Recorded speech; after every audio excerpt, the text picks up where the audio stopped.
We tried to warn them, all those people on the far left, the blue anoners and whatnot. We warned them, but they either didn't want to listen or they really didn't care. Israel now plans to seize Gaza for an unspecified amount of time, although I can pretty much guess what that amount of time is going to be.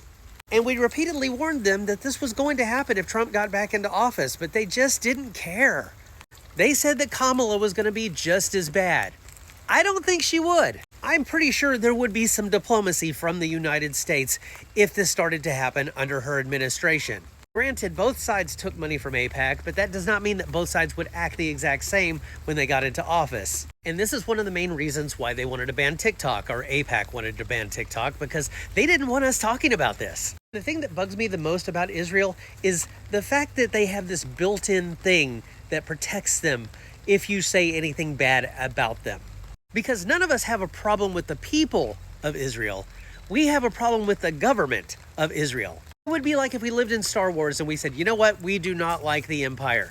We don't have a problem with the people who live under the Empire, but we do not like the Empire itself. It would be like a representative coming from the Empire saying, you know what, if you say anything bad about the Empire, that is anti-empirism, and that makes you a bad guy. That means you hate everybody who is under the Empire. And then we're like, no, absolutely not. We like the people under, and they're like, I don't want to hear anything more from you, bigot.